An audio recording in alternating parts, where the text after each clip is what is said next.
저는 오늘 비모스 회귀 분석이라는 주제로 이제 발표를 하려고 합니다. 제가 특별 세션 전에 왔을 때는 그 선배님들이 본인 연구 주제에 관련해서 발표를 많이 하셨는데 저는 딱히 뭐 연구 주제도 없고 그리고 이 분야가 재밌다고 생각이 들어서 이제 소개를 드릴 거고요. 저에 대해서 간략하게 소개를 드리면 저는 응용통계학과 4학년 1학기를 하고 있습니다. 그리고 수학과 복수 전공 하고 있습니다. 그리고 ESC는 32기에 활동을 했었고요. 33기 때 학술 부장을 했습니다. 그래서 제가 학술 부장 잘 못했는데 여러분들도 좋은 경험이거든요. 운영진 하는 게. 그래서 기회가 있으시면 꼭 한 번씩 이제 해주시면 감사하겠습니다. 그리고 제가 존경하고 사랑하는 저희 박세영 교수님 밑에서 학부 연구생 하고 있습니다. 혹시 뭐 질문 이런 거 없으시죠? 넘어갈게요. 그래서 목차는 이렇게 되는데요. 먼저 인트로덕션에서는 그 비모스 회귀 분석이 뭔지에 대해서 설명을 드릴 거예요. 그리고 비모스 회귀 분석을 할 때 주의해야 되는 점이 뭔지 이렇게 짚고 넘어가려고 하고요.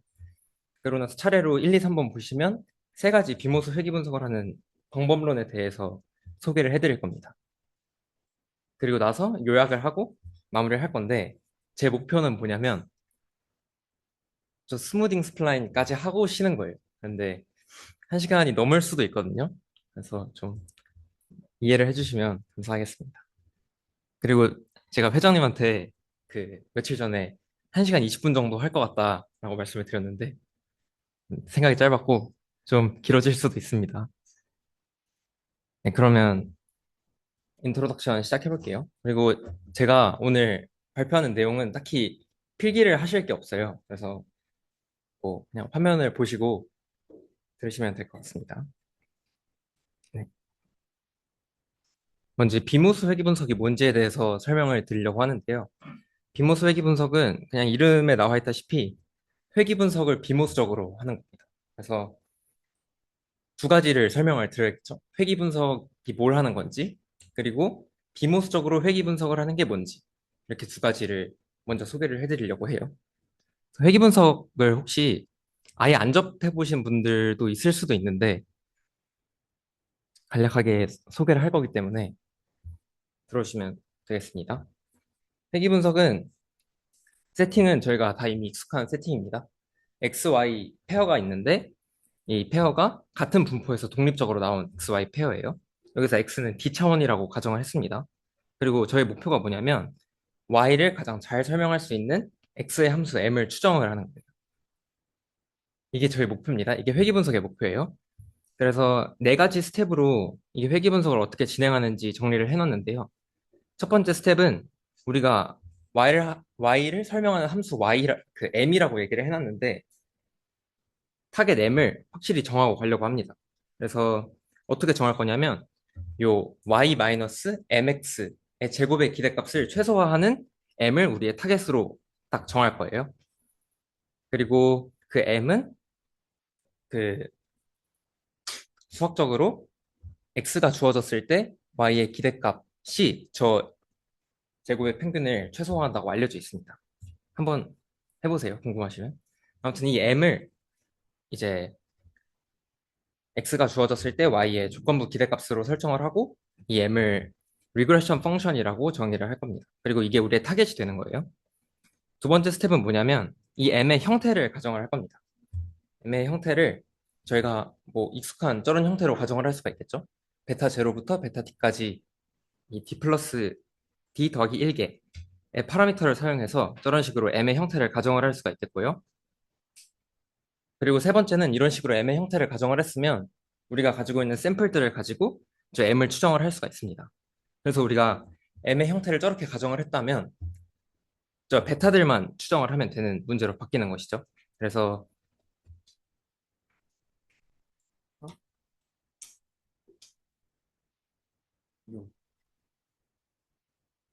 이런 형태의 오브젝티브 펑션을 구성을 해서 이걸 최소화하는 베타 벡터를 구해서 m을 추정하겠다.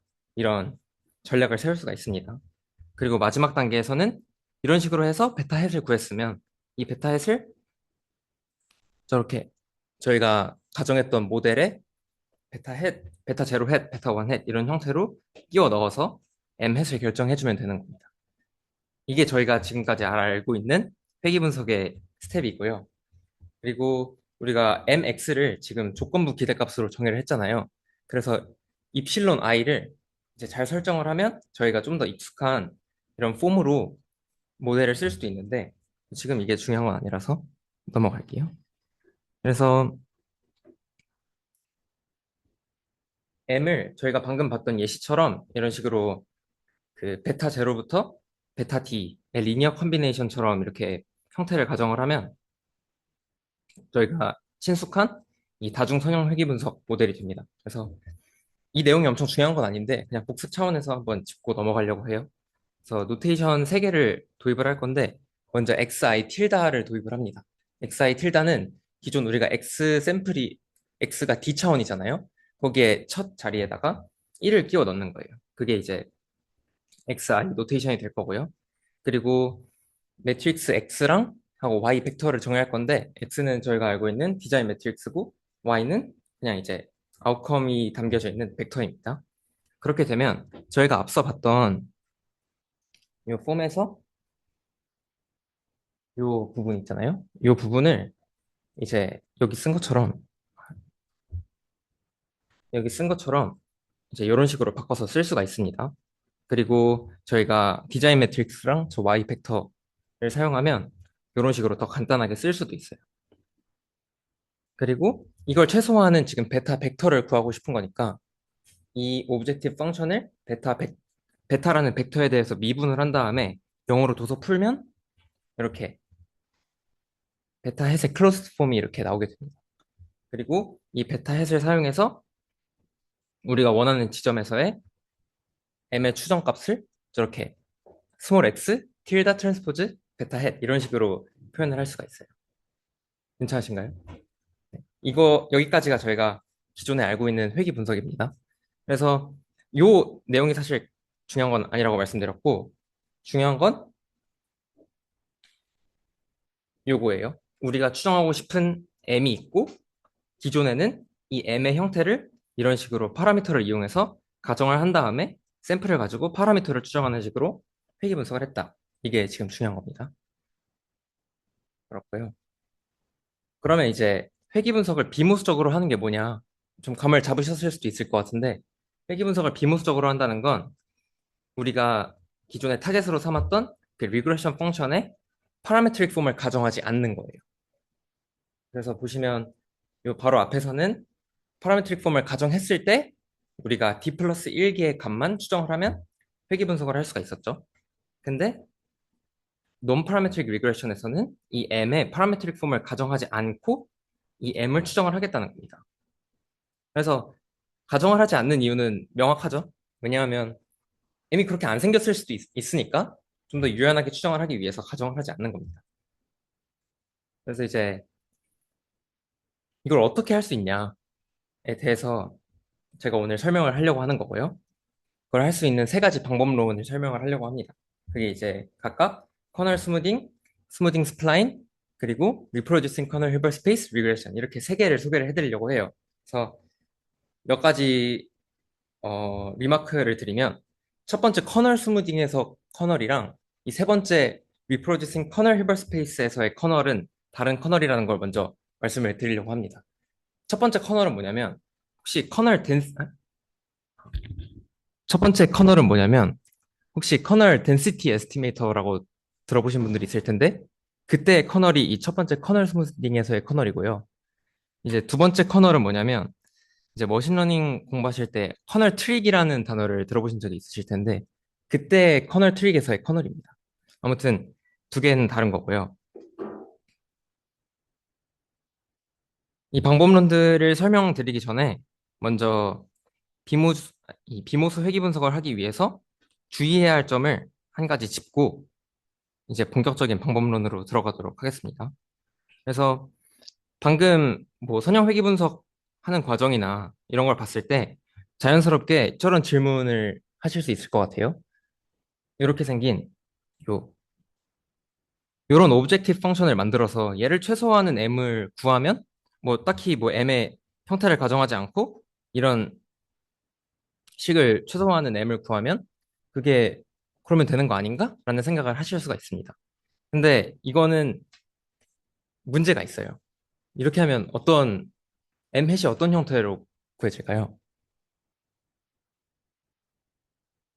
어떻게 구해지냐면 지금 m의 형태에 어떤 제약도 없잖아요. 그래서 모든 데이터 포인트를 이어버리게 됩니다. 그렇겠죠?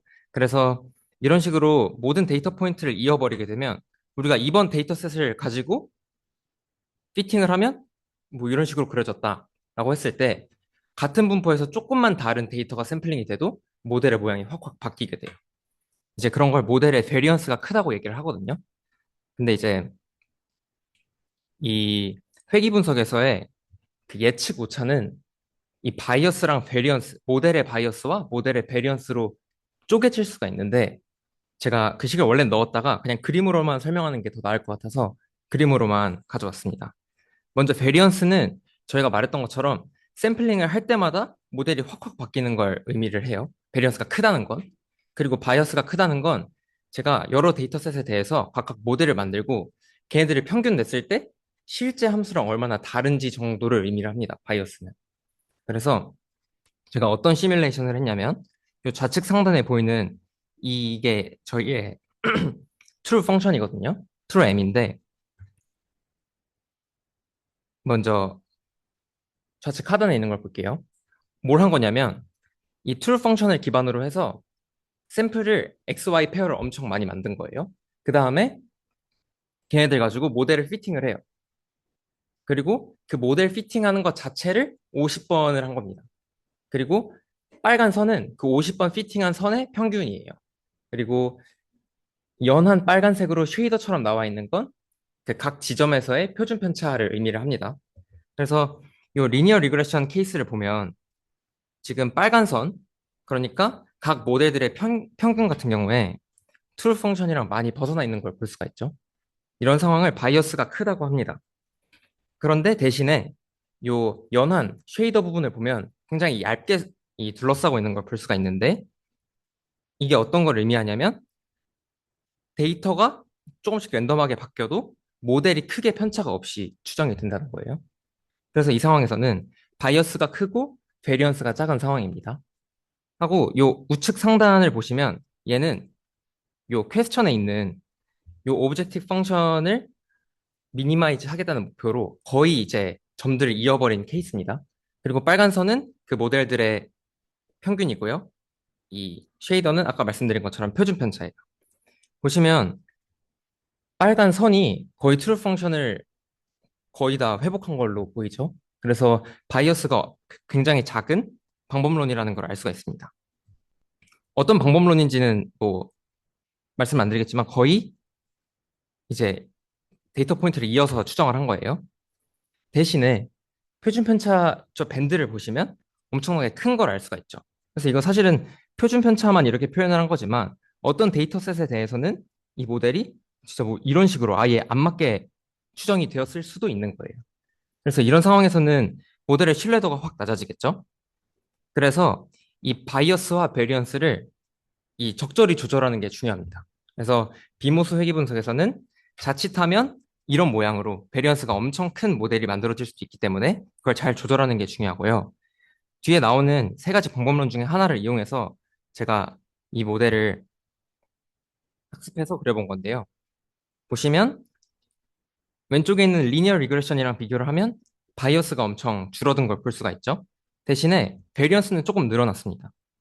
그리고 위에 있는 이 언더 스무딩이라고 되어 있는 이 부분과 비교하면 바이어스는 조금 생겼지만 베리언스는 엄청나게 줄어든 걸 볼 수가 있어요. 그래서 뭐 우리한테 중요한 건 비모스적으로 회귀 분석을 하되 회귀 분석 회귀 분석 모델의 파라메트릭 폼을 가정하지 않되 이 바이어스 베리언스를 잘 조절해야겠구나 라는 걸 유념을 하셔야 됩니다. 혹시 질문 있으신가요? 없으시면 넘어가도록 하겠습니다. 그래서 관전 포인트가 뭐냐면 어떤 걸 생각하시면서 들으시면 좋냐면 제가 방금 말씀드린 것처럼 바이어스 베리언스를 잘 조절하는 게 중요하다고 했잖아요. 그리고 제가 이제 설명드릴 세 가지 방법론은 그 바이어스 베리언스를 조정할 수 있는 하이퍼 파라미터가 다 모델 방법론에 담겨 있어요. 그래서 그거를 좀 생각하시면서 보시면 좀 더 좋을 것 같습니다. 첫 번째는 커널 스무딩이고요. 이거는 어떤 아이디어를 기반으로 하냐면, 제가 그림으로 그려볼게요. 그림으로 그려보면, 참고로 세 가지 방법론 설명할 때 다 1차원에서 설명을 드리겠습니다. 그러니까 x가 1차원인 경우에 보시면 여기가 이제 x가 있는 실직선이고요. 데이터 포인트를 이렇게 찍었을 때 이렇게 찍혔다고 해볼게요. 그리고 우리가 관심 있는 지점이 m 햇을 구하고 싶은 지점이 여기라고 해볼게요. 그러면 여기에서 2분의 h 네이버후드를 잡는 거예요.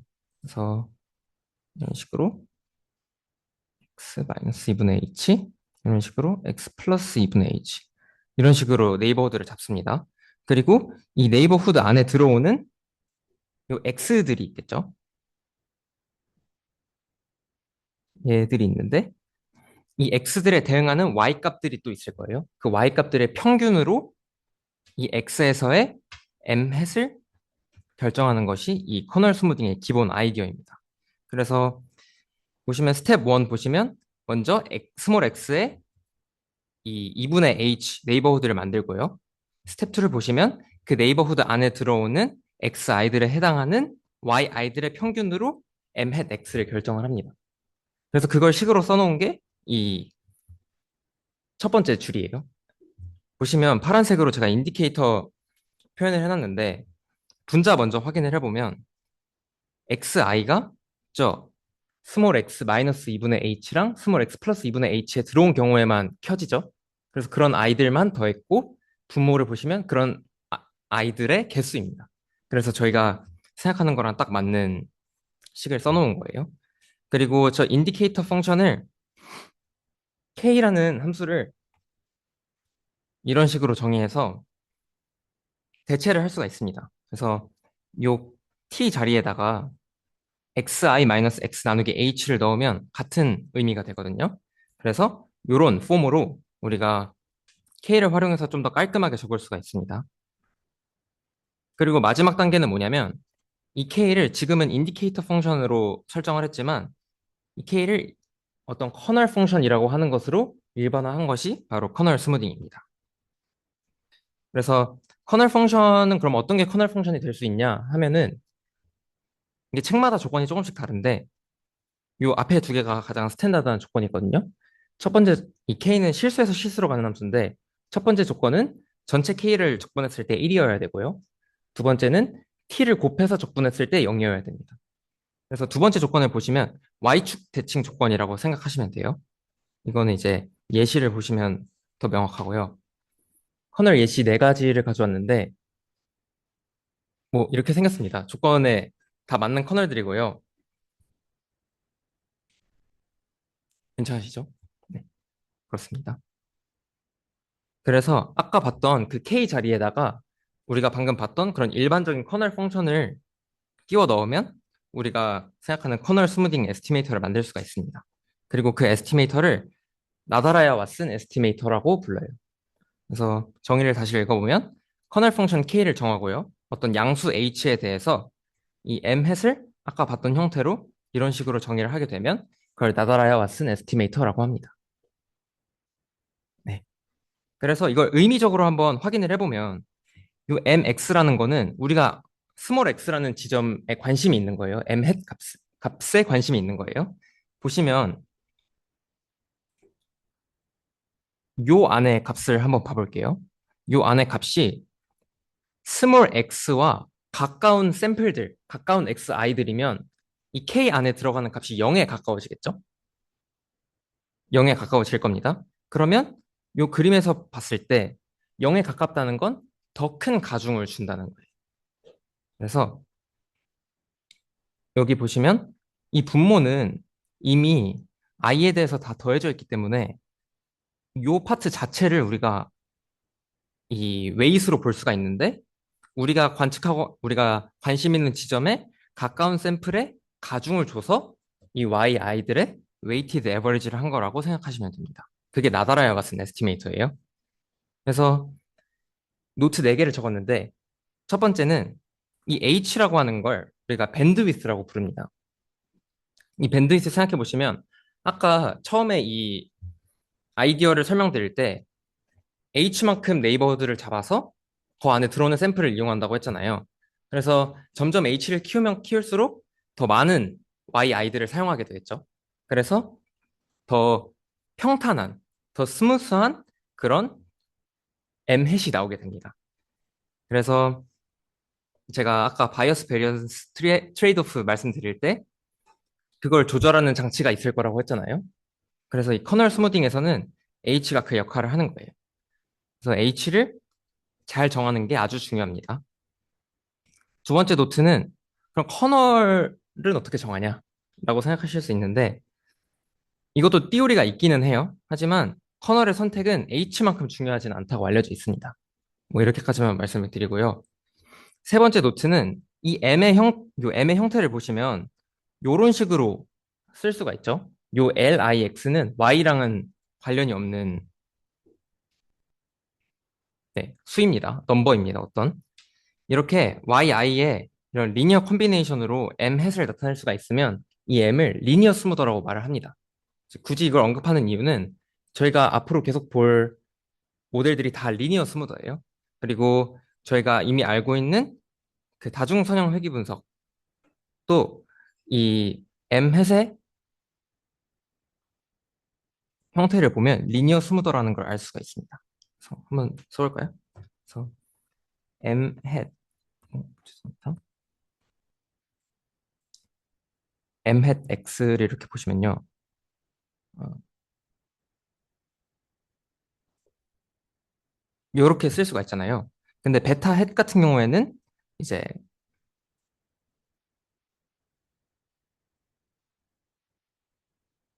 이렇게 되니까 요걸 풀어서 써보면 요 y 요 마지막 벡터 때문에 yi들의 리니어 콤비네이션이 되고 그 yi 앞에 곱해져 있는 수들은 다 y와 관련이 없는 수가 되게 됩니다.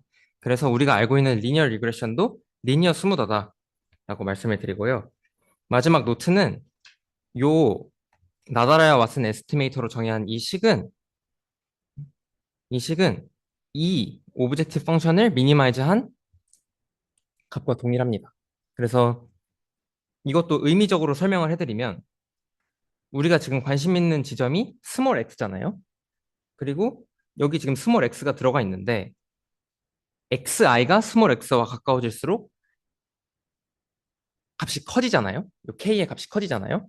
그러니까 a 입장에서는 그런 yi들이랑 가까워져야 되는 거예요.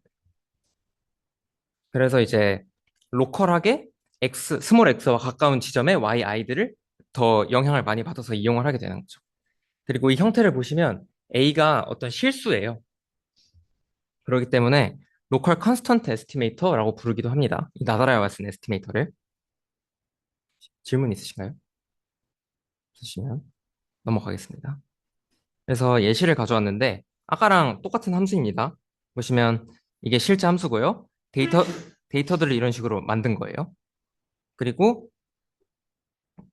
굉장히 작은 h를 사용하게 되면 이런 식으로 꾸불꾸불하게 추정이 됩니다. 그리고 큰 h를 사용하게 되면 이런 식으로 평탄하게 추정이 돼요. 그런데 딱 적당한 h를 사용하면 이런 식으로 실제 함수와 매우 비슷한 추정치를 얻을 수가 있습니다. 그래서 자연스러운 질문이 이 h를 어떻게 찾을 수 있을까라는 건데 이 h가 공식이 있으면 좋을 것 같잖아요. 근데 공식이 없다는 것이 밝혀져 있어요. 그래서 크로스 밸리데이션이라는 걸 이용해서 이 h를 결정을 할 겁니다. 그래서 그 방법을 한번 알아볼게요. 보시면 h가 지금 밴드위스잖아요. 이 밴드위스가 될 수 있는 후보 셋을 결정을 하는 거예요. 어떤 유한계 엘레멘트들만 들어있는 셋을 결정을 합니다. 그러고 나서 요 식을 각 h에 대해서 계산을 할 건데 이 식은 leave one out cross validation score라고 하거든요. 이게 뭐냐면 지금 요게 어떤 오차처럼 보이죠? 오차 제곱의 평균을 낸 거예요. 그런데 i번째 데이터에 대한 오차를 평가할 때 i번째 데이터를 제외하고 피팅한 모델을 사용을 하는 겁니다. 그래서 leave one out cross validation score라고 말을 하는 거예요. 그래서 이 leave one out cross validation score를 저 라지 H 안에 들어있는 각 H에 대해서 다 계산을 한 다음에 마지막 스텝 3에서 그 값을 가장 최소화하는 H를 우리의 실제 밴드위스로 사용을 하는 겁니다. 그래서 실제로 제가 좀 전에 이제 시뮬레이션 한 세팅에서 H 셋을 이런 식으로 설정해서 요거를 이렇게 좀 자르는 거예요. 잘게 잘라서 이 리버너 크로스 밸리데이션 스코어를 구해서 그려보면 이런 식으로 그려지고 가장 이 스코어를 작게 하는 H를 사용했을 때 이제 이런 식으로 추정이 된다라는 걸 그린 겁니다. 네, 그렇고요. 질문이 생기시면 바로 해주셔도 됩니다. 그래서 좀 전에 아까 마지막 노트로 얘를 이제 로컬 콘스턴트 리그레션이라고도 말한다라고 말씀을 드렸었죠. 보시면은 이게 원래 우리가 맨 처음에 만들었던 에스티메이터인데 그건 사실 요런 오브젝티브 펑션의 이제 미니마이저이기도 하다라는 거였는데요. 이 뭐 행렬 노테이션이 중요한 건 아니고 여기 지금 요 자리 보시면 여기가 콘스턴트로 들어가 있잖아요. 그래서 이거를 자연스럽게 요 자리에 이렇게 ax 더하기 b a 더하기 bx로 하면 좀 더 성능이 좋아지지 않을까? 라는 생각을 자연스럽게 할 수가 있습니다. 그리고 이걸 로컬 리니어 리그레션이라고 해요. 그리고 실제로 바이어스가 개선이 됩니다. 그래서 딴 거는 설명을 안 드리고 요 a를 요 a 플러스 bx i 라는 형태로 바꿔줄 수가 있다. 그리고 뭐 행렬 노테이션을 도입을 하면 이런 식으로 깔끔하게 식을 쓸 수도 있다. 뭐 이런 말씀을 드리고요. 그리고 실제로 우리가 m 햇을 그리려면 그 리니어 리그레션 같은 경우에는 베타만 우리가 수정을 한 다음에 그냥 이제 직선을 그어버리면 되잖아요. 근데 요거는 우리가 관심 있는 도메인에 대해서 그걸 잘게 잘라서 요 도메인을 잘게 잘라서 각 포인트에서의 m 햇을 계산을 한 다음에 이렇게 찍어줘야 함수를 그릴 수가 있습니다. 네, 그렇고요. 한 가지만 더 말씀을 드리면 여기 지금 1차 함수로 넣었을 때 로컬 리니어 리그레션이라고 했잖아요.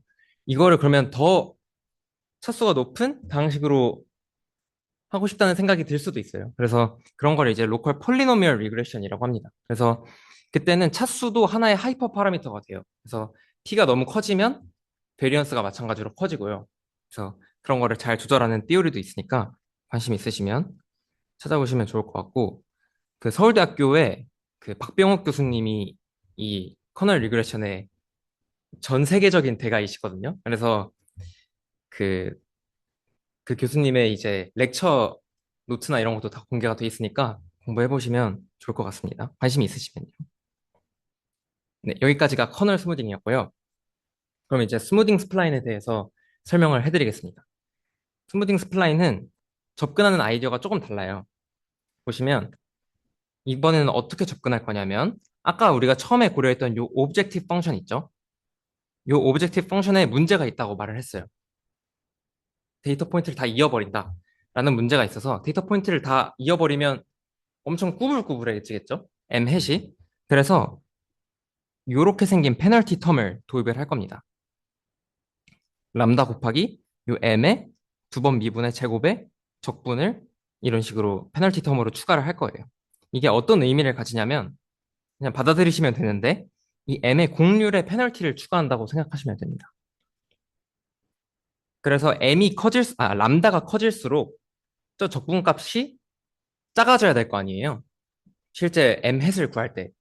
그래서 람다를 키우면 키울수록 이 M 햇은 점점 스무스해진다. 점점 평탄해진다. 라고 생각하시면 됩니다.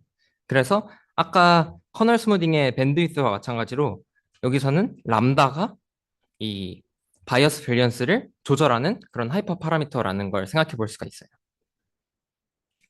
네, 그렇고요.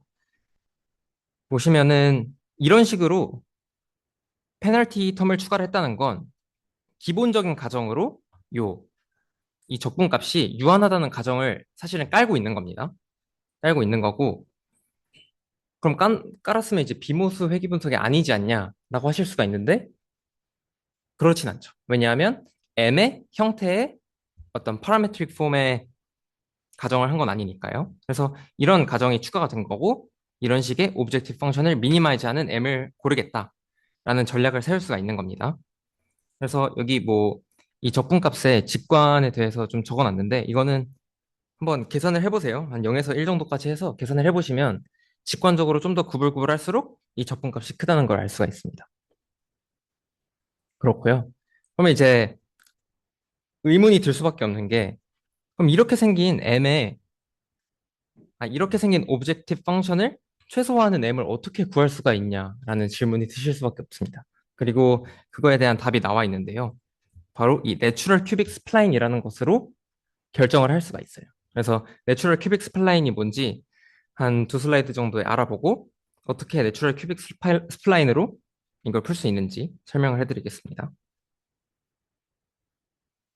보시면 내추럴 큐빅 스플라인에 대해서 말씀드리기 전에 큐빅 스플라인이 뭔지에 대해서 먼저 말씀을 드릴 거예요.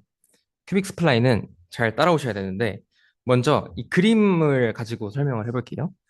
먼저 우리가 관심 있는 어떤 인터벌이 있습니다. 인터벌 A, B가 이렇게 있다고 해볼게요. 그리고 여기서 정렬된 어떤 유한계 포인트를 고를 거예요. 이 점선으로 표현된 게 그 정렬된 유한계의 포인트입니다. 그래서 이렇게 이 포인트를 고르고 얘네들을 뭐 크사이 1부터 크사이 K라고 했을 때 걔네들을 낫이라고 부를 거예요. 그 유한계의 낫이 정해져 있는 그런 세팅입니다. 그런 세팅에서 다음 두 가지 조건을 만족하는 함수 m을 우리가 큐빅 스플라인이라고 부를 거예요. 그래서 첫 번째 조건은 뭐냐면 이 각 낫 사이 있죠. 바로 한 칸 차이. 이 점선 사이에서는 이 m이 3차 함수여야 됩니다. 3차 이하의 함수이면 돼요. 3차 이하의 함수이고 두 번째 조건은 그러면 이제 요 각 점선 사이에서 다 3차 함수, 3차 함수, 3차 함수, 3차 함수인데 두 번째 조건은 각 낫에서 각 요 점선에서 이 m이 연속인 1개, 2개 도함수를 가져야 된다라는 조건이 들어가 있습니다. 그러니까 각 이 피스에서는 원래는 독립적인 3차 함수인데 두 번째 조건까지 들어가면 부드럽게 연결된 부분 3차 함수인데 부드럽게 연결된 함수가 바로 이 큐빅 스플라인이라고 부르는 것입니다. 그리고 추가적으로 이 마지막 양 끝에 있는 낫이 있을 거 아니에요? 요 양 끝에 있는 낫. 요 낫 바깥으로는 여기서 이제 이게 미분 가능하면서 1차 함수로 이어진다라는 가정까지 추가가 됐을 때 그 함수를 내추럴 큐빅 스플라인이라고 합니다. 그래서 점선 사이에서는 3차 함수, 그리고 마지막 점선 바깥에는 1차 함수로 이렇게 부드럽게 이어지는 경우에 내추럴 큐빅 스플라인이라고 하는 거예요. 그래서 그걸 이제 두 개 그려본 건데 다 감이 오시죠? 보시면 요 사이에서는 3차 이하의 어떤 함수인데 요 마지막 점선 바깥에서는 이렇게 1차 함수로 쭉 이어진다. 이게 내추럴 큐빅 스플라인입니다. 네. 근데 이 큐빅 스플라인, 이 내추럴 큐빅 스플라인 말고요. 이 큐빅 스플라인 먼저 말씀을 드리면 이 큐빅 스플라인은 베이시스 펑션이 있어요. 베이시스 펑션을 구할 수가 있어요. 보시면 우리가 먼저 관심 있는 인터벌에서 낫을 이렇게 K개를 고르면 그 낫에 해당하는 큐빅 스플라인들이 많이 있겠죠. 그러니까 낫이 이렇게 먼저 결정이 되면 뭐 다양한 큐빅 스플라인들이 만들어질 수가 있을 거예요. 뭐 이렇게 생긴 걸 수도 있고 뭐 다르게 생긴 걸 수도 있고 큐빅 스플라인들이 많이 만들어질 수가 있는데 그 큐빅 스플라인들을 어떤 유한한 개수의 함수의 선형 결합으로 나타낼 수 있다는 겁니다. 그게 이제 베이시스가 있다는 거고 보시면 제가 굳이 뭐 식이 좀 양이 돼서 쓰진 않았는데 요 그림을 보시면 요 점선이 지금 낫이에요. 요 점들이 지금 낫입니다. 이 낫에 대해서 요거 그냥 1이에요. 1, x, x제곱, x세제곱 하고 요 함수, 요런 함수, 요런 함수, 요런 함수들만 가지고 이 크사이 1부터 크사이 K까지를 낫으로 가지는 모든 큐빅 스플라인을 스팬할 수가 있어요. 괜찮으신가요? 그리고 같은 같은 큐빅 스플라인들을 스팬하는 이렇게 생긴 베이시스도 있습니다. 그래서 똑같은 함수를 다른 베이시스로 해서 나타내서 그려본 거예요. 두 가지 노트가 있는데 이 각 베이시스의 수는 우리가 가지고 있는 낫의 수 더하기 4개입니다. 베이시스 펑션의 수예요. 구체적으로는. 이거는 그냥 이제 받아들이시면 되고요. 그리고 두 경우에 모두 지금 보시면 얘네들은 그냥 큐빅 스플라인. 그러니까 마지막 낫 바깥에서 굳이 1차 함수로 이어지지 않아도 되는 큐빅 스플라인에 대한 베이시스인데 두 경우 모두에 요 truncated power basis와 B 스플라인 베이시스 두 경우 모두에 약간 수정을 거치면 낫 바깥에서 1차 함수로 연결이 되는 내추럴 큐빅 스플라인의 베이시스로 조정이 가능합니다. 이것도 일단은 받아들이시면 될 것 같아요. 그러면 여기 보시면 얘는 지금 큐빅 얘는 지금 큐빅 스플라인인데 내추럴 큐빅 스플라인이 되려면 마지막 낫 바깥에서는 이런 식으로 1차 함수로 이어져야겠죠? 1차 함수로 이렇게 이어져야 될 텐데 그러면 요 큐빅 스플라인에 비해서 내추럴 큐빅 스플라인은 좀 자유도를 잃게 됩니다. 그래서 직관적으로 베이시스 개수가 줄게 돼요. 실제로도 줍니다. 그래서 원래 큐빅 스플라인은 베이시스가 주어진 낫에 대해서 낫의 개수 더하기 4개의 베이시스 펑션이 존재하는데 이거를 내추럴 큐빅 스플라인의 베이시스로 살짝 조정할 수가 있고 그러면 베이시스가 낫의 개수와 같아진다 라고 생각하고 계시면 됩니다. 괜찮으시죠? 결국에 중요한 포인트는 K개의 낫이 있으면 K개의 베이시스 펑션으로 내추럴 큐빅 스플라인 다 나타낼 수가 있다는 거예요. 그렇고요. 그래서 이제 다시 아까 저희가 맨 처음에 봤던 오브젝티브 펑션으로 돌아오게 됩니다.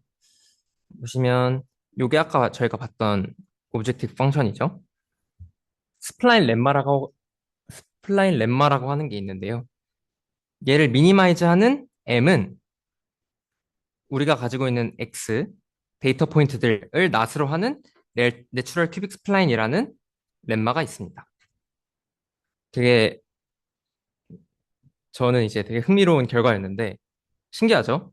결국에 이런 식의 공률을 제한하는 페널티를 붙였을 때 얘를 최소화하는 그런 m의 형태는 무조건 내추럴 큐빅 스플라인이어야 된다는 거예요. 이런 형태가 해여야 된다는 거죠. 저거를 최소화하는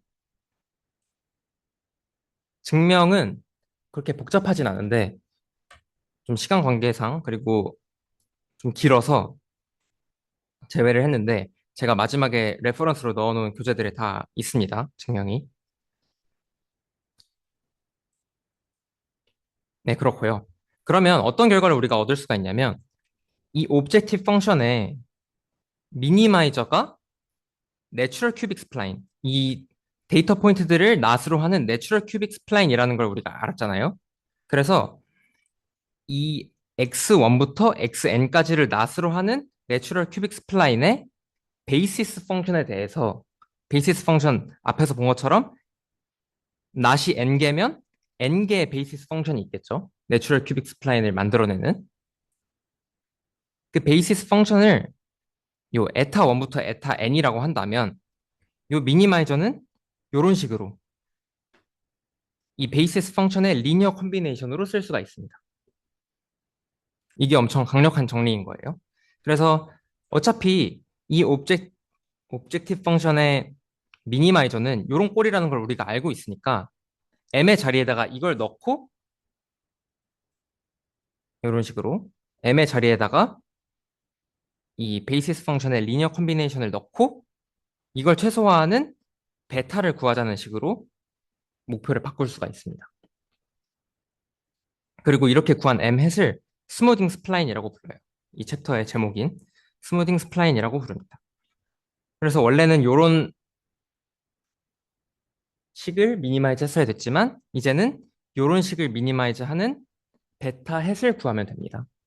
그래서 여기서 드실 수 있는 생각이 그러면 베타 햇을 이용한다는 것 자체가 파라미터를 이용을 하는 거잖아요. 그래서 더 이상 비모스 회귀 분석이 아니지 않냐라고 할 수 있는데 그렇지 않죠. 왜냐하면 trueM의 파라메트릭 폼의 가정을 한 게 아니잖아요. 그냥 추정하는 과정에서 파라미터를 수단으로 사용했을 뿐인 겁니다. 그래서 그러면 이걸 미니마이즈하는 베타를 어떻게 구할 수 있냐라고 하면 이런 식으로 자세히 보진 않을게요. 이런 식으로 이 행렬을 좀 도입을 하면 요 두 번째 줄에 있는 것처럼 간단한 식으로 정리를 할 수가 있게 됩니다. 그리고 그냥 리니어 리그레션에서 했던 것처럼 베타라는 벡터에 대해서 미분해서 0으로 두고 그걸 풀면 이런 식으로 베타 햇의 클로즈 폼이 나오게 돼요. 맞아요. 리치랑 똑같은 형태인데 의미는 좀 다릅니다.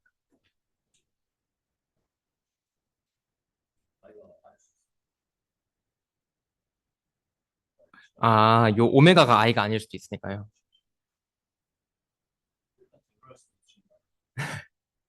맞는 것 같아요.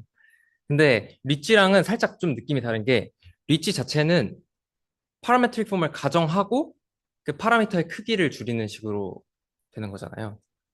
그래서 형태는 거의 유사한데, 그러니까 이 최적화가 되는 과정은 거의 유사한데 의미는 좀 다르다라고 생각하시면 돼요. 네. 그렇고요. 아무튼 이런 행렬 노테이션을 도입을 하게 되면 이 왜 이렇게 꼬이지? 이 오브젝티브 펑션을 이런 식으로 간단하게 쓸 수가 있고 베타 햇의 클로즈 폼을 이렇게 쉽게 구할 수가 있습니다. 그리고 여기에 있는 요 y 벡터 빼고는 요 n이라는 매트릭스 그리고 요 오메가라는 매트릭스는 y에 의존을 하지 않아요. 그냥 x1부터 xn까지 주어지고 그것만 주어지면 요 에타 1부터 에타 n은 그 x1부터 xn을 낫으로 하는 내추럴 큐빅 스플라인의 베이시스잖아요. 그러니까 그것도 바로 결정이 됩니다. y랑 관계없이. 그래서 우리가 베타 햇을 이런 식으로 다시 우리 미니마이저의 꼴에다가 베타 1부터 베타 n까지 해서 집어넣게 되면 이런 식으로 쓸 수가 있는데 요 베타 마지막 요 y 부분 때문에 이 m 햇도 이런 y i들의 리니어 컨비네이션으로 식을 정리를 할 수가 있습니다. 그래서 이 m 햇도 아까 처음에 말씀드렸던 리니어 스무더가 돼요. 커널 스무딩도 리니어 스무더고 리니어 리그레션도 리니어 스무더고요. 이 스무딩 스플라인도 리니어 스무더입니다. 뭐 그렇습니다. 그리고 커널 스무딩의 H와 마찬가지로 제가 언급했던 것처럼 여기서는 람다가 바이어스 베리언스를 조절을 하게 돼요. 여기서 보시면 람다가 여기에 들어가 있죠. 그래서 여기도 람다를 크로스 밸리데이션을 이용해서 결정을 하게 됩니다. 근데 제가 아까는 그냥 리브 원하고 크로스 밸리데이션 스코어를 사용을 했었는데 여기서는 리니어 스무더에 해당하는 애들 같은 경우에는 그 리브 원하고 크로스 밸리데이션 스코어를 좀 일반화를 할 수가 있어요. 그래서 그거를 좀 설명을 드리려고 합니다.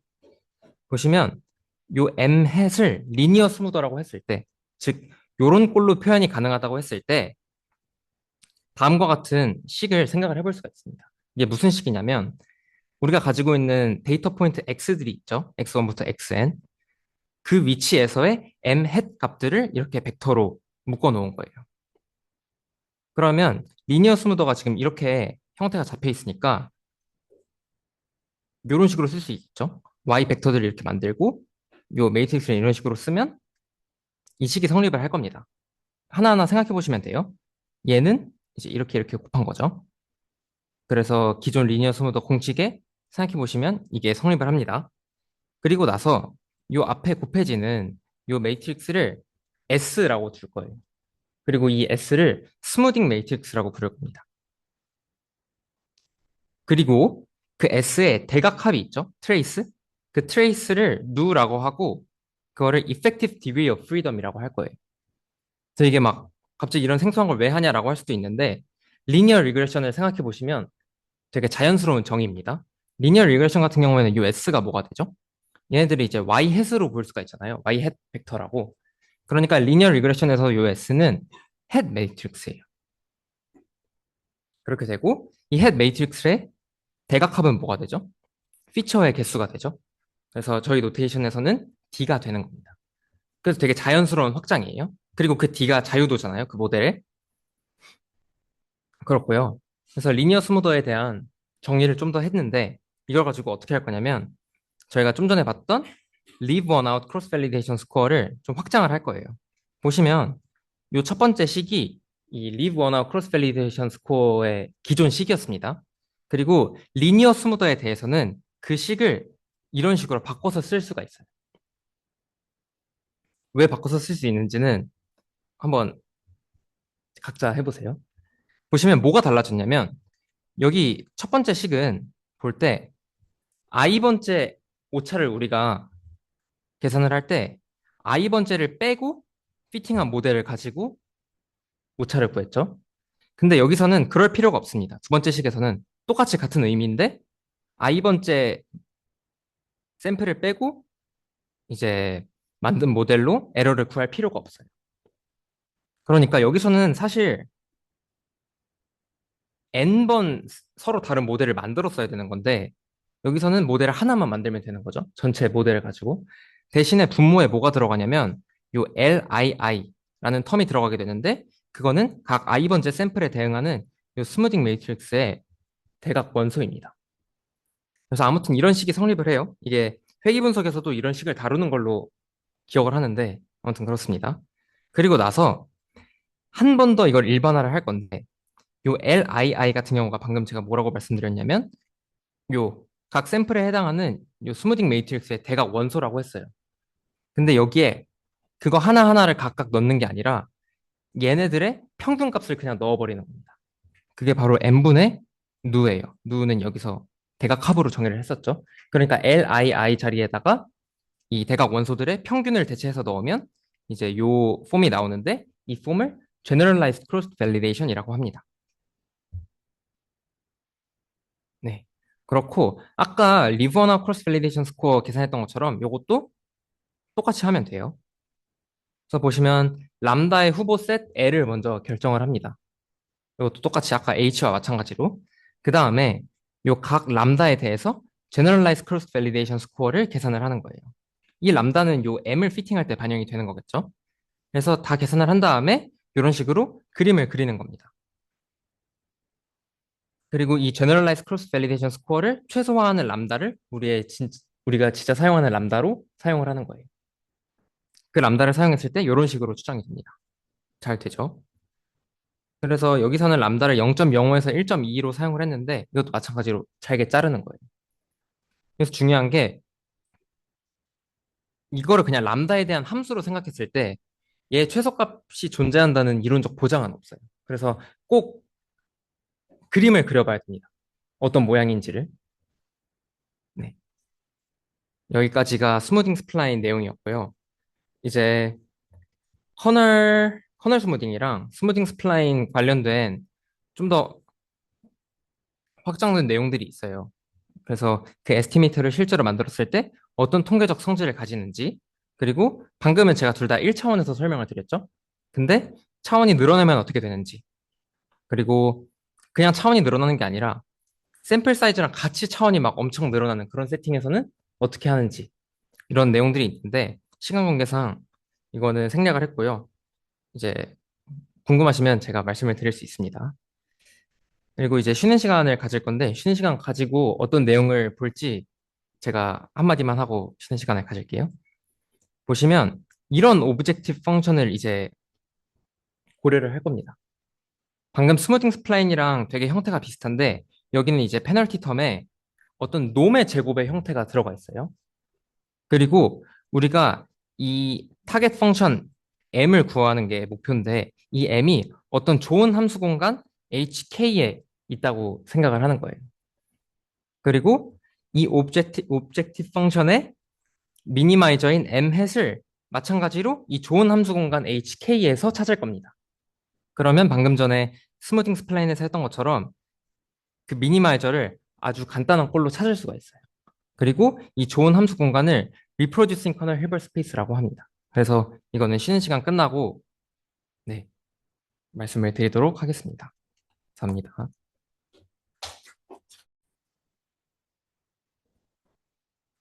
네, 그러면 이어서 진행해 보겠습니다. 제가 첫 시간에 계속 꺼지지? 잠시만요. 제가 첫 시간에 좀 긴장도 많이 하고 발음이 계속 꼬여가지고 불편을 드렸는데 죄송하고 이번엔 잘 해보겠습니다. 그래서 지금까지 했던 거를 복습을 해보면요. 이 커널 스무딩이라는 거는 내가 관심 있는, 그래서 할게요. 내가 관심 있는 지점에 가까운 데이터들에 한해서 더 가중을 많이 줘서 이 거기에 대응하는 Y 아이들의 평균으로 아니면 가중 평균으로 이 X에 대응하는 M 햇을 구하는 그런 방법론이었고요. 스무딩 스플라인은 뭐였냐면 오브젝티브 펑션 관점에서 공류를 제한했을 때 이 스플라인 렘마에 의해서 이 x1부터 xn까지를 낫으로 가지는 이 내추럴 스플라인이 그 오브젝티브 펑션의 미니마이저인 게 밝혀져 있으니까 그걸 활용을 하자라는 거였습니다. 그렇게 두 가지를 지금까지 다룬 것이고요. 이제는 리프로듀싱 커널 히퍼스페이스 리그레션을 다룰 건데 이 부분은 사실 앞에 부분보다 좀 더 수식이 있기는 해요. 근데 이제 잘 해보겠습니다. 그리고 이거 이름에서 알 수 있듯이 이 리프로듀싱 커널 히퍼스페이스는 뭐냐면 힐베르트 공간인데 커널이라는 게 정의가 되어 있고 그리고 그 커널에 대해서 리프로듀싱 프로퍼티라는 게 성립하는 공간이 이 리프로듀싱 커널 히퍼스페이스거든요. 그래서 이 각각을 알아가는 시간을 가져야 됩니다. 그래서 먼저 힐버트 스페이스가 뭔지에 대해서 말씀을 드리도록 할게요. 그래서 힐버트 스페이스는 맨 첫 줄에 나와 있는 게 그대로거든요. 컴플릿하고 컴플릿한 이너 프로덕트 스페이스를 우리가 힐버트 스페이스라고 합니다. 그래서 먼저 이너 프로덕트는 뭔지 다 아시죠? 그냥 내적이 정의되어 있다는 거예요. 이 H 위에서. 그래서 뭐 요거 만족하면 된다라는 조건이 첫 번째 걸려 있고요. 우리가 만약에 어떤 공간에서 이너 프로덕트가 정의가 되어 있으면 나 자신과의 이너 프로덕트에다가 루트를 씌운 걸로 항상 놈이라는 걸 정의를 할 수가 있습니다. 이 놈은 그 엘레멘트의 크기라는 의미를 보통 가져요. 그리고 이 놈이라는 게 정의가 되면 자연스럽게 매트릭이라는 걸 정의를 할 수가 있습니다. 이 매트릭은 두 원소 사이의 거리를 직관적으로 의미를 하게 됩니다. 그렇고요. 그냥 노트고. 그 다음에 컴플릿이라는 거에 대해서 설명을 드려야 되는데 컴플릿은 뭐냐면 우리가 요 방금 이너 프로덕트가 정의된 스페이스 H가 있었죠. 그 H에서 원소들을 가지고 수열을 만들 수가 있는데 그 수열들이 자기네들끼리 점점 가까워지는 수열이면 어떤 H 안에 있는 원소 X라는 점으로 수렴한다가 성립하면 그 H를 complete space라고 합니다. 그래서 앞에서 요 매트릭까지 확장할 수 있다는 얘기를 왜 들었냐면 이 XN이라는 수열이 자기네들끼리 요 매트릭에 대해서 점점 가까워지는데 그 가까워지는 게 그 H 안에 있는 어떤 점으로 무조건 수렴한다는 게 보장이 되어 있으면 그 스페이스를 complete이라고 한다는 거예요. 그래서 그냥 그렇게 알아두시면 됩니다. 이걸 저희가 막 엄청 깊게 사용하진 않을 거예요. 그래서 예시를 세 가지를 적었는데 첫 번째는 우리가 일반적으로 아는 유클리디안 스페이스에서 우리가 아는 그냥 닷 프로덕트를 내적으로 정의한 케이스입니다. 이거는 이너 프로덕트는 이제 성립을 하겠고 컴플릿이라는 것까지 보일 수가 있어요. 그리고 두 번째, 세 번째는 함수 공간인데 함수 공간도 뭐 이런 식으로 적분을 정의했을 때 아, 적분이 아니라 이런 식으로 이너 프로덕트를 정의를 했을 때 컴플릿 스페이스가 되는 그런 예시들이 있구나 정도로 넘어가시면 됩니다. 이 세 번째 예시 같은 경우에는 좀 이상하게 생겼는데 이게 스무딩 스플라인이랑 관련이 있어서 넣은 거긴 하거든요. 근데 이제 이런 게 있구나 하시면 될 것 같아요. 자, 질문 있으신가요? 넘어가겠습니다. 네, 네.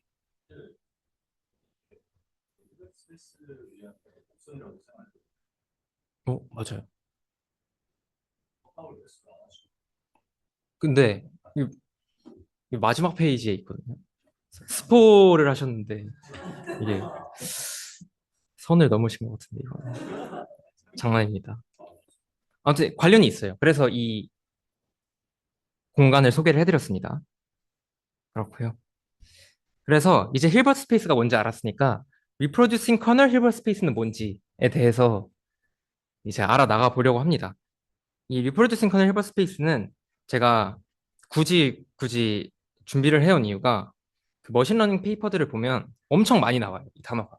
근데 막상 이제 시간을 내서 공부하기는 좀 꺼려지는 토픽이기 때문에 여러분들에게 같이 소개를 시켜드리면 좋겠다라고 생각을 해서 저도 이번 기회에 공부해서 담은 내용이기 때문에 같이 좀 보면 좋을 것 같습니다. 그래서 리프로듀싱 커널 헬퍼 스페이스는 이제 몇 가지 스텝, 저는 이제 세 가지 스텝으로 정리를 했는데 세 가지 스텝으로 해서 직접 구축하는 방법으로 설명을 할 수가 있습니다. 근데 사실은 이 리프로듀싱 커널 헬퍼 스페이스를 정의하는 방법이 여러 가지가 있기는 해요. 근데 이런 식으로 한번 학습을 해볼게요. 그래서 첫 번째로는 묘기를 보는 겁니다. 첫 번째 스텝은 커널이라는 걸 선택을 합니다. 이건 아까 전에 봤던 커널 스무딩에서 봤던 커널이랑 다른 커널이에요. 아무튼 어떤 조건을 만족하는 커널을 먼저 선택을 할 거고요. 그리고 두 번째로는 그 커널이라는 걸 이용해서 함수를 만들 거고요. 그 함수를 이용해서 함수 공간 H0라는 걸 만들 거예요. 그리고 그 H0 위에서의 이너 프로덕트를 어떤 식으로 저희가 정리를 할 겁니다. 그러면 이제 그 H0에서 이 reproducing property라는 게 성립을 하게 돼요. 나중에 말씀을 드릴게요. 그리고 마지막 스텝으로 이 H0가 reproducing 커널도 정의되어 있고 reproducing property도 있는데 힐버트 스페이스는 아니거든요. 그래서 힐버트 스페이스가 되게 이렇게 좀 꽉꽉 채워주는 작업을 하면 이제 이 최종적으로 완성된 H를 reproducing 커널 힐버트 스페이스라고 할 수 있습니다. 그렇고요. 그럼 첫 번째 스텝부터 한번 나가볼게요. 그래서 첫 번째로는 커널이라는 걸 정한다고 했는데 커널이라는 건 요 X를 제가 안 넣었는데 요 X를 인풋 스페이스라고 얘기를 할게요. 인풋 스페이스에서 엘리멘트 두 개를 받아서 어떤 실수를 뱉는 함수예요. 커널은 기본적으로. 근데 저희는 그냥 커널이 아니라 두 가지 조건을 추가적으로 만족하는 커널을 선택을 할 겁니다.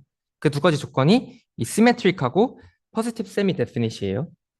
그래서 시메트릭은 어떤 의미냐면 인풋 스페이스에서 x, y를 이렇게 넣어서 커널 값을 본 거랑 이렇게 넣어서 커널 값을 본 거랑 같다는 거예요. 모든 인풋 스페이스의 원소 x, y에 대해서. 그리고 positive semi definite은 이런 식으로 이 쿼드라틱 폼을 만들었을 때 그 값이 항상 0보다 크거나 같으면 이제 positive semi definite이라고 합니다. 그래서 보시면 이 알파는 알파 1부터 알파 n까지 되어 있는 벡터고요. k는 각 엘리멘트가 뭐 k, i, j면 k, x, i, x, j 뭐 이런 식으로 정의된 매트릭스고 네, 매트릭스예요. 그리고 이 K를 그런 매트릭스라고 부르기도 합니다. 아무튼 저희는 이 두 가지 조건을 만족하는 커널을 선택을 할 거예요. 그게 첫 번째 단계입니다. 그래서 예시를 가져왔는데 예시는 많이 보셨을 거예요. 인풋 스페이스를 실수라고 하고 이 커널을 이런 식으로 인풋 x, y를 받으면 여기 y 빼기 x가 이런 식으로 들어가게 되어 있는 커널을 사용을 할 겁니다. 뭐 커널이 예시가 됩니다. 이 symmetric positive semi definite 커널의 예시가 되고 이 커널을 RBF 커널이라고 많이 부르더라고요. 괜찮으시죠? K를 이렇게 정했습니다. 이 조건을 만족하는 이제 두 번째 단계예요. 두 번째 단계는 함수 공간을 만들겠다고 했었죠. 어떻게 만들 거냐면 먼저 커널 방금 고른 커널을 이용해서 함수를 만들 거예요. 어떻게 만들 거냐면 첫 번째 좌표를 어떤 엘리멘트로 고정을 할 겁니다. 여기서는 그냥 x라는 걸 고정을 한 거예요. 그러면 이 kx를 첫 번째 엘리멘트를 고정한 kx를 이 뒷좌표에 들어오는 애들을 인풋으로 받는 어떤 일변수 함수로 생각을 할 수가 있어요. 그래서 이렇게 정의를 할 수가 있습니다. 그러면 이제 인풋 스페이스에서 실수로 가는 일변수 함수인 거죠. 아, 일변수? 뭐 아무튼 함수입니다. 그래서 예를 들면 방금 봤던 거에서 방금 앞에서 봤던 예시 RBF 커널에서 앞에 인풋을 x로 고정한 상태에서 이제 일변수 함수로 보게 되면 여기 이 자리를 인풋으로 하는 함수가 되게 되고 이건 이제 모양으로 봤을 때 평균이 민인 가우시안 덴시티랑 비슷하게 생기게 되겠죠. 그렇습니다. 그래서 커널 가지고 함수를 일단 만든 거예요. 그리고 이 함수를 가지고 함수 공간을 만들 건데 어떻게 만들 거냐면 이제 input 스페이스 x에서 어떤 유한계의 원소를 고를 겁니다. 여기서 n이라고 했는데 뭐 이 숫자가 의미는 없어요. 그냥 유한계를 고른 다음에 다음과 같이 함수를 정의할 건데 fx를 이렇게 정의를 할 거예요. 이거 어떻게 정의를 한 거냐면 방금 커널에서 첫 번째 좌표를 고정한 함수를 정의를 했었죠. 거기서 우리가 먼저 인풋 스페이스에서 뽑은 그 유한계 엘리멘트들을 가지고 이 함수들을 구성을 하는 겁니다. kx1x, kx2x 이런 식으로. 그 다음에 걔네들의 리니어 컨비네이션으로 f를 만드는 거예요. 하고 여기서 곱해지는 요 코에피션트들은 다 실수입니다. 그러면 인풋 스페이스에서 이렇게 유한계의 원소를 뭐 아무렇게나 뽑을 수 있을 거 아니에요? 그럼 걔네들 가지고 다 저런 식으로 fx를 구성을 할 수가 있는데 그 함수들의 집합을 우리가 h0라고 정의를 할 겁니다. 그래서 이런 형태인데 이 xj들은 그냥 유한하기만 하면 돼요. xj 뽑힌 xj는 유한하기만 하면 되고 이 알파들은 실수해서 고르면 됩니다. 뭐 선택지가 무한히 많아지겠죠? 실수가 무한히 많으니까요. 그래서 예시를 보여드리면 지금까지 썼던 그 RBF 커널을 그대로 쓰는 겁니다.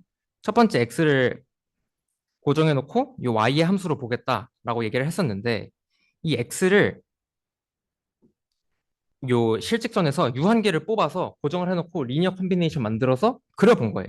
그래서 예를 들어서 요 빨간색이 지금 n은 4라고 써 있는데 예를 들어서 여기 고정된 x가 어떤 게 뽑힌 거냐면 뭐 얘, 얘, 얘 이런 식으로 뽑힌 겁니다. 그리고 나서 어떤 실수가 곱해져서 걔네들의 리니어 컨비네이션으로 함수가 정의가 되었기 때문에 이런 식으로 이제 함수가 그려진 거를 확인하실 수가 있을 거예요. 이런 것들이 이 커널로 만든 H0에 포함되어 있는 거예요. 그게 H0입니다. 괜찮으시죠? 그리고 나서 그 H0에서 이너 프로덕트를 정의를 할 거거든요. H0에서 정의를 하는 겁니다. 그래서 H0에서의 두 원소를 일단 골라요. 그게 이제 fx와 gx인데 fx는 이렇게 고정한 고정한 원소가 스몰 x1부터 요 x1부터 xk까지입니다. 그리고 g 같은 경우에는 우리가 인풋 스페이스에서 고른 원소가 y1부터 ym까지예요. 그리고 걔네 리니어 컨비네이션으로 이렇게 쓰여진 f랑 g라고 할게요.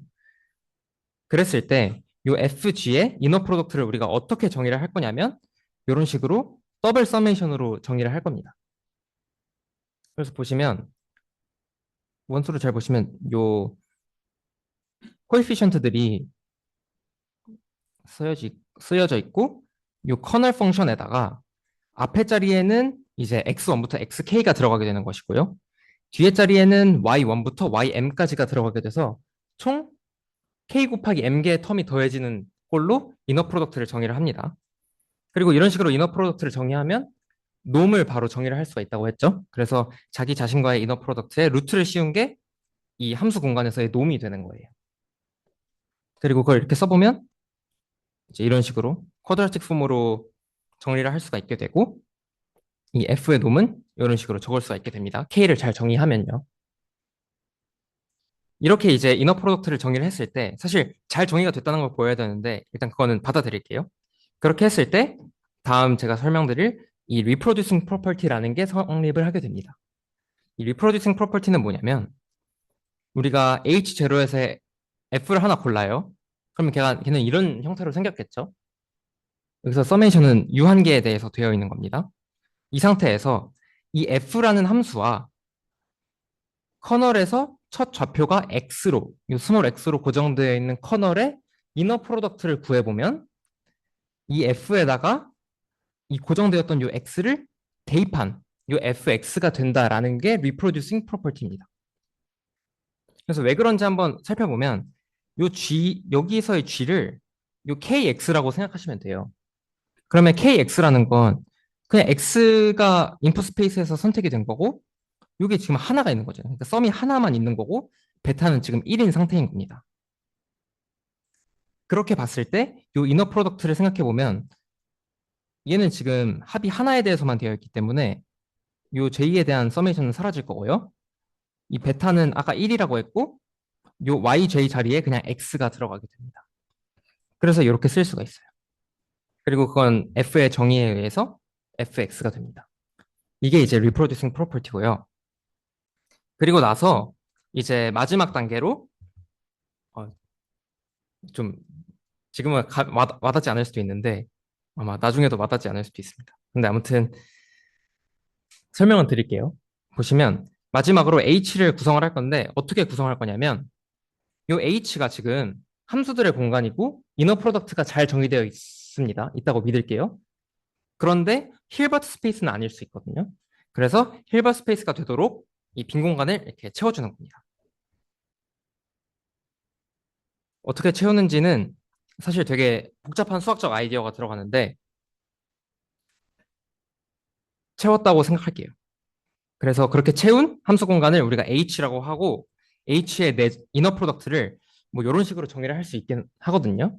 하고 얘도 잘 정의가 되고. 근데 아무튼간 H0에서 빈 공간을 잘 채워서 H라는 걸 만들었고 거기서 이너 프로덕트도 정의를 했다라고 저희가 이제 받아들이겠습니다. 그렇게 됐을 때 아무튼 이런 식으로 정의가 됐을 때 두 가지 노트가 있는데요. 첫 번째는 이 H가 이제 우리가 생각했던 대로, 우리가 원했던 대로 힐버트 스페이스가 됩니다. 그리고 두 번째로 우리가 맨 처음에 H0를 만들었을 때 썼던 커널 있죠? 그 커널에 대해서 이게 이제 리프로듀싱 프로퍼티인데 지금 여기서 보면 내적이 새로 정의가 되어 있어요. 이너 프로덕트가. 근데 이 이너 프로덕트에 대해서도 이 리프로듀싱 프로퍼티가 성립합니다. 이 식이 성립한다는 의미예요. 그래서 이 H가 결국에는 우리가 원했던 리프로듀싱 커널 힐버트 스페이스입니다. 네. 그렇고요. 결국에는 커널을 잘 일단 선택을 했으면 이 리프로듀싱 커널 힐버 스페이스를 만들 수가 있는 거예요. 존재한다는 게 수학적으로도 알려져 있습니다. 그렇고 그러면 요거는 제가 이 H의 제로에서 빈 공간을 어떻게 채우냐에 대한 직관을 그냥 예시를 하나 GPT랑 열심히 상의를 해서 가져온 건데 보시면 계속 썼던 거예요. 인풋 스페이스는 제가 0에서 1 사이에 닫힌 공간으로 제한을 했습니다. 그리고 커널은 이런 식으로 RBF 커널을 그대로 사용을 했어요. 이때 요 fx를 한번 보시면은 얘는 어떻게 적분으로 정의가 되어 있거든요. 그래서 얘는 요 커널들의 요 x를 지금 유한계 골라가지고 리니어 콤비네이션을 해서 이 fx를 만들 수가 없어요. 이것도 볼 수가 있지만 아무튼 만들 수가 없습니다. 근데 그 함수를 제가 그려본 게 이렇게 그린 거예요, 지금. 이게 fx입니다. 하지만 이 fnx라는 걸 이런 식으로 우리가 구성을 하게 되면 얘는 지금 보시면 요 n분의 1을 요 안으로 넣었다고 생각해 볼게요. 그러면 요 커널에 요 어떤 값이 고정된 상태에서 유한계 리니어 콤비네이션이 된 거거든요. 그래서 H0의 원소가 맞아요. 그리고 이 fn은 n이 커짐에 따라서 각 점에서 요 f로 수렴을 하게 됩니다. 그래서 요런 f를 사실은 기존 H0에는 없는데 H에 추가를 시켜주는 거예요. 이런 함수들을. 그게 이제 컴플리션입니다. 그런 식으로 채워주는 게. 근데 이런 식으로 이제 대충 채우진 않고요. 아이디어들이 있습니다. 그거는 한 번씩 찾아보기를 추천드릴게요. 이제 끝난 게 아니라 그 리프로듀싱 커널 헬버 스페이스 만드는 건 끝났는데 그럼 이게 우리가 관심 있는 비모스 회귀 분석이랑 어떻게 연관이 지어지냐에 대해서 말씀을 드리도록 하겠습니다. 세팅은 뭐냐면요. 방금까지 했던 것처럼 인풋 스페이스 X가 있고요. 그리고 우리가 이 X에서 잘 정의된 어떤 symmetric positive semi-definite 커널을 고르고요. 그러면 우리가 이제 reproducing 커널 힐버 스페이스를 정의를 할 수가 있죠. 그리고 나서 X, Y 페어 데이터가 있는 겁니다. 샘플이. 그리고 여기서 X들이 우리가 처음에 세팅한 요 인풋 스페이스에서 나왔다고 생각을 할게요. 그리고 나서 어떤 로스 펑션을 정의를 할 건데 그냥 말이 로스 펑션이지 그냥 최소화하고 싶은 펑션이에요. 그리고 인풋은 X 샘플, Y 샘플, 그리고 이 F에다가 XI들을 대입한 값들이 됩니다. 이런 로스 펑션을 생각을 하자는 거예요. 그리고 여기서 F는 우리가 방금 앞에서 바로 여기서 바로 만들었던 reproducing kernel hyper space의 원소라고 보는 겁니다. 그렇게 되면 이제 아까 봤던 스플라인 렘마처럼 어떤 띠오렘이 성립을 하냐면 이 리프레젠터 띠오렘이라는 게 성립을 하는데 양수인 람다와 요 리프로듀싱 커널 히버스페이스에 포함되어 있는 F에 대해서 요 오브젝티브 펑션을 고려를 하면 여기는 앞에는 그냥 어떤 임의의 로스 펑션이고요. 아무거나 상관없습니다. 임의의 로스 펑션이고 여기 보시면은 람다 곱하기 양수 람다 곱하기 이 F의 리프로듀싱 커널 히버스페이스에서의 놈의 제곱이 붙어 있죠. 그러니까 여기가 어떤 페널티 텀인 거예요. 이때 요거의 미니마이저를 요거를 최소화하는 F를 이 우리가 만들었던 리프로듀싱 커널 히버 스페이스에서 찾으면 걔는 무조건 이런 형태로 표현 가능하다는 게 리프레젠터 띠오렘입니다. 그래서 이게 무슨 형태냐 보시면은 요 커널 우리가 여기서 커널 정의했잖아요. 그 커널에다가 첫 번째 코디넷에 우리의 샘플 x1부터 xi를 고정한 함수들의 리니어 콤비네이션 형태로 f 해시 무조건 나오게 된다는 거예요. 네, 저는 굉장히 신기했고요. 아무튼 증명 스케치를 이렇게 적어놨는데 사실 이게 막 엄청 온전한 증명은 아니고요. 딱 한 가지 알아가야 될 포인트가 이게 사실은 직관적으로는 이렇게 성립하는 게 어려울 것 같잖아요. 하지만 이 HK 우리가 만든 이 HK 안에 F가 있다고 가정을 했기 때문에 이런 리프레젠터 티오렘이 성립하게 됩니다. 그래서 뭐 군데군데 뭐 이걸로 증명을 보려고 하시지 마시고요. 네, 아무튼 군데군데 보시면 이 리프로듀싱 커널 히버 스페이스에서의 이 리프로듀싱 프로퍼티라든지 그런 게 쓰이게 돼요. 그래서 일반 히버트 스페이스에서는 요런 유한계의 합으로 F 해시 당연히 쓰여지지가 않고요. 이 리프로듀싱 커널 히버 스페이스이기 때문에 쓰여진다라고 생각하시면 되겠습니다. 그래서 요 로스 펑션을 우리가 맨 처음부터 봤던 그 로스 펑션으로 바꾸면 회귀 분석을 할 수가 있는 거예요. 그래서 요거를 얘기를 한 거죠. 요거는 이제 어떤 임의의 로스 펑션입니다. x가 들어갔고 y가 들어갔고 이제 어떤 m, xi가 들어갔고 이 m은 그리고 리프로듀싱 커널 히버 스페이스의 원소에 해당한다고 생각을 하는 겁니다. 그래서 이 오브젝티브 펑션을 고려를 했을 때 방금 앞 페이지에서 봤던 리프레젠터 띠오렘을 사용을 하면 요거의 요거를 최소화하는 m이 요런 식으로 쓰인다는 걸 우리가 알 수가 있는 거예요. 다시 한번 말씀드리지만 요거는 우리가 기본적으로 커널은 고르고 있어야 돼요. 인풋 스페이스에서 잘 정의된 커널은 고르고 있어야 되는데 그 커널의 앞 좌표가 XJ들, 그러니까 우리가 가지고 있는 샘플들, X 샘플들로 고정된 그 커널들의 리니어 콤비네이션 형태로 무조건 쓰인다는 겁니다. 그리고 스무딩 스플라인에서 했던 것처럼 어차피 미니마이저가 이렇게 생겼으니까 원래 기존 요 목적 함수에다가 요 형태를 끼워 넣는 거예요. 그러면 이런 식으로 식이 써지게 됩니다.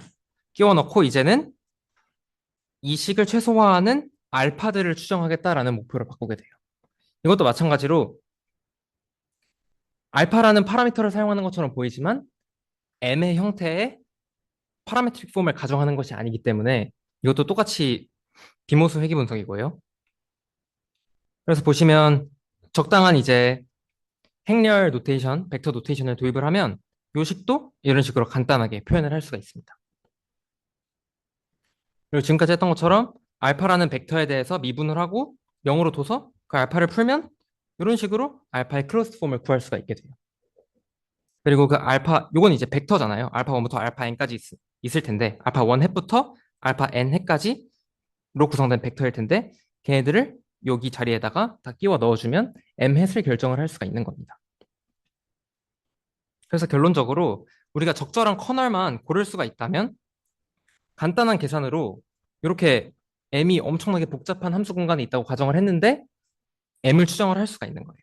뭐 m, 네, m을 추정을 할 수가 있는 거예요. 이걸 이제 커널 리치 리그레션이라고 합니다. 아까 준영님께서 뭔가 뭐 리치 형태네요라고 말씀하셨는데 맞아요. 이게 리치 페널티죠. 놈의 제곱이 들어가는 게 원래는 요 베타 벡터가 들어갔을 때 리치라고 하는데 여기서는 그냥 일반 함수가 들어간 겁니다. 그리고 나서 여기서 보시면 얘도 바이어스 베리언스 트레이드오프를 조절할 수 있는 능력이 있어요. 여기 보시면 람다가 들어있죠? 이 람다를 잘 결정을 하면 바이어스 베리언스 트레이드오프를 잘 조정해서 적당히 둘 다 작게 만들 수가 있습니다. 그래서 스무딩 스플라인에서 했던 것처럼 제너럴라이즈 크로스 밸리데이션 스코어를 구한 다음에 그거의 최소 지점으로 정할 수가 있어요. 람다 값을. 근데 저희가 이 케이스에서는 커널을 요걸 사용했거든요. 그래서 여기 보시면 시그마가 들어가 있는데 이 시그마도 하이퍼 파라미터로 본 거예요. 그래서 시그마도 잘게 잘라서 구간을 제너럴라이즈 크로스 밸리데이션 스코어에 반영을 한 겁니다. 그래서 시그마의 범위를 이렇게 잡고 람다의 범위를 이렇게 잡고 나서 이제 이렇게 등고선을 그려봤을 때 아, 요 지점에서 최소화가 되니까 이 지점에서의 시그마와 람다를 사용을 한 겁니다. 그리고 그렇게 사용을 했을 때 이제 m 햇 방금 여기서 한 m 햇 구했을 때 이런 식으로 그려진다는 거. 보시면 세 방법 모두 람다랑 뭐 h랑 이런 것만 잘 구하면 아주 성능이 좋다는 걸 알 수가 있습니다. 네. 그리고 이게 마지막 슬라이드인데 완전 마지막은 아닌데 근데 아무튼 요거는 이 스무딩 스플라인과 리프로듀싱 커널 힐버 스페이스 사이에 연관성이 있거든요. 아까 준영님께서 언급하신 것처럼. 근데 이게 좀 사족이 길어요. 그래서 이거는 각자 한번 보시면 좋을 것 같습니다. 뒤에 그 제가 레퍼런스에 참고한 책 좀 이따 설명을 드릴 테니까요. 그거를 한번 읽어보시는 걸 추천드리고 요 이제 마지막 서머리를 하고 마무리를 하도록 하겠습니다. 그래서 저희 맨 처음에 제가 벌벌 떨면서 말했던 그 목표가 뭐였냐면 리그레션 펑션 m이 저런 식으로 조건부 기대값으로 정의가 되어 있는데 그 형태를 어떤 유한계 파라미터로 구성된 파라메트릭 폼으로 가정하지 않고 추정을 하자라는 게 기본 목표였고요. 그 과정에서 핵심은 유연하게 추정하는 거 좋은데 바이어스 베리언스 트레이드오프를 적절히 조절하자. 적절히 조절하는 방법론이 필요하다라는 얘기를 했었고요. 그러고 나서 세 가지 방법론을 설명을 드렸습니다. 첫 번째는 커널 스무딩이었어요. 커널 스무딩은 내가 관심 있는 지점에 가까운 관측치에 대해서 가중치를 더 줘서 웨이티드 에버리지를 해서 추정을 하자라는 거였고 스무딩 스플라인은 우리 목적 함수에다가 공류를 제한하는 페널티 텀을 줘서 걔 미니마이저가 내추럴 큐빅 스플라인이라는 보장이 있기 때문에 그걸 갖다가 추정하자라는 거였고 마지막으로 커널 리치 리그레션은 우리가 인풋 스페이스가 있을 때 커널을 잘 골라서 그걸로 리프로듀싱 커널 헬퍼 스페이스를 만들었을 때 어떤 특정 목적 함수의 형태의 미니마이저가 딱 유한계의 어떤 함수의 합으로 잘 떨어지는 걸 알고 있기 때문에 그걸 활용해서 피팅을 하자. 뭐 이런 아이디어였습니다. 뭐 도움이 되셨으면 좋겠고 여기 이제 컴패리즌이라고 해서 제가 그려봤는데 보시면 이 비모습 회귀 분석 방법론들이 얼마나 유연하게 잘 추정을 할 수 있는지 잘 나타나 있고요. 시간이 그래도 아주 약간 있으니까 장단점에 대해서 살짝만 짚어볼게요. 먼저 커널 스무딩의 장점은 고차원으로 확장하기가 쉽습니다. 왜 쉽냐면요. 예를 들어서 우리 인풋 스페이스가 더 이상 1차원이 아니라 2차원이라고 해볼게요. 잠깐만. 2차원이라고 해볼게요. 그러면 똑같은 아이디어를 적용할 수가 있는 거예요. 이게 도메인이에요. 이렇게 할까? 요? 이게 도메인이고 여기가 이제 아웃풋 스페이스라고 해볼게요. 그러면 우리가 관심 있는 지점이 요 X라고 한다. 그러면 기존에 했던 커널 스무딩 아이디어처럼 얘 반경을 보면 되는 거예요. 반경을 뭐 요렇게 볼 수도 있고, 뭐 요런 모양으로 볼 수도 있고, 요런 모양으로 볼 수도 있고, 다양한 방법으로 볼 수가 있습니다. 그래서 되게 자연스러운 확장이 가능해요. 그런데 스무딩 스플라인은 이게 안 됩니다. 왜냐하면 애초에 큐빅 스플라인 자체가 생각해보시면 어떤 구간을 잘랐을 때 각 구간 사이에서는 3차 함수고 뭐 이런 거잖아요. 그러니까 이제 고차원으로 가면 그게 이제 자연스럽게 확장되기가 어려운 거예요. 그리고 이제 커널 스무딩의 단점만 말하고 마무리를 하자면 그럼 커널 스무딩은 다 좋냐? 그렇지 않습니다. 커널 스무딩 요 그래프를 보시면 주황색이 커널 스무딩 에스티메이터거든요. 보시면 얘만 혼자 이런 식으로 이렇게 동떨어져 나와 있는 걸 볼 수가 있습니다. 마지막 부분에 차분하게 가라앉질 못하고 이렇게 좀 떠 있어요. 그 이유가 뭐냐면 제가 예를 들어서 요 지점에서 예측을 한다고 해볼게요. 그러면 여기서 이제 커널 펑션 이렇게 적용을 해가지고 이제 가까이 있을수록 웨이트를 크게 준다 이런 식으로 할 거 아니에요? 근데 보시면 요 지점의 왼쪽에는 샘플이 아예 없습니다. 거의. 그렇기 때문에 여기 있는 게 반영되지 않는 거예요. 추정을 할 때. 그렇기 때문에 얘네들만 사용하게 되는 거예요. 얘네들만. 그래서 Y 값이 마지막에 처지지 않고 이렇게 좀 올라가게 됩니다. 반대도 마찬가지예요. 반대도 보시면 여기 커널 스무딩만 이런 식으로 약간 마지막에 처져 있는 걸 볼 수가 있어요. 좀 많이. 얘도 마찬가지로 여기서 이렇게 커널을 고려했을 때 이 바깥 부분에서는 쓰이는 샘플이 없다 보니까 얘네들만 쓰는 거죠. 얘네들만. 그래서 이런 걸 바운더리 바이어스라고 합니다. 커널 스무딩의 바운더리 바이어스라고 합니다. 아무튼 긴 시간 동안 들어주셔서 감사하고요. 요 레퍼런스 있으니까 레퍼런스 공부하시면 찾아보세요. 네, 감사합니다.